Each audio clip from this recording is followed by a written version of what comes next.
Today we're going to be measuring the output power of one of these K40 lasers.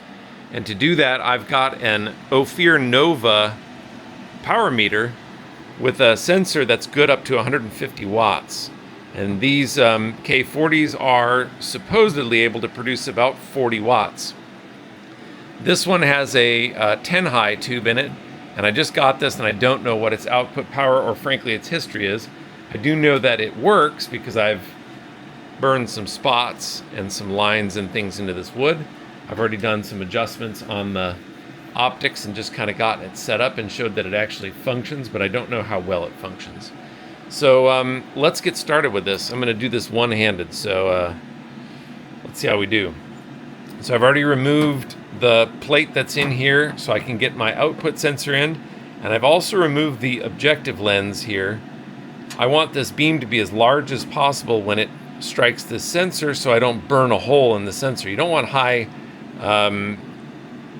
power density, you want just all the power to hit the sensor. So I've already gotten the beam as wide as I can. I'm going to place the sensor down here, and now the job is going to be to line up the sensor.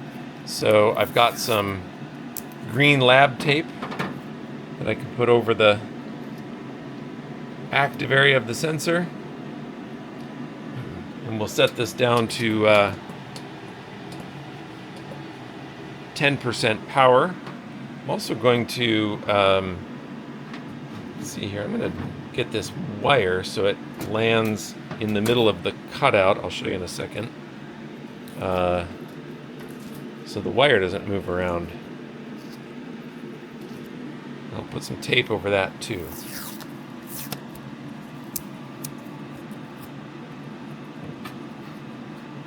Okay, so the cover has a little cutout here, and that'll keep me from moving the sensor around once I get started. Alright, so this is about as best as I can visually line it up, so let's just give it a little test fire here. Ready? And see what kind of mark we made on the tape. Well, my manual alignment is pretty awful. We need to go back and to the left. Now let's test fire this again.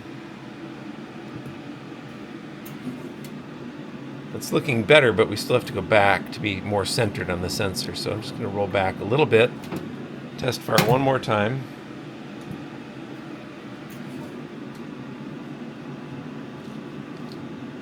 Being careful not to move the sensor as little as possible.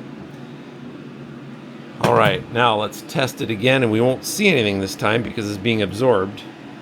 But we do see power in terms of current flowing through the laser tube. And we also see over here, we're seeing some heat on the sensor. So we have a stable reading now of 0.3 watts, so we could go through here and offset that. Okay, and then we will press the laser test switch here with 10% power and see what we get. All right, we've got about 13.5 watts at 10% power. So if that were accurate, that would be 130 watts, which I don't think is going to work out. So let's try 20% power.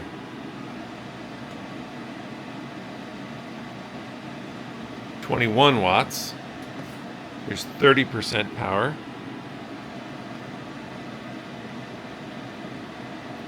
25, 40, about 30, 50,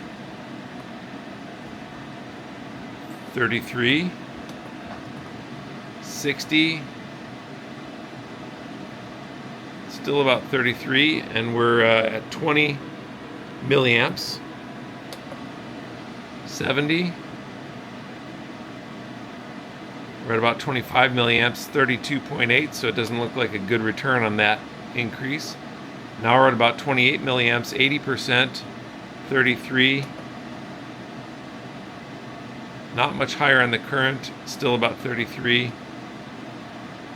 and still about 33. So we're talking about 33, and that's diminishing here.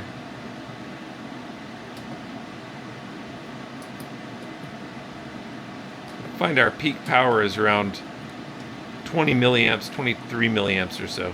33 watts. So I've got a little bit of research to do to find out how that is. But yeah, you can see that's the way we measure power on these laser systems. All right, thanks for watching.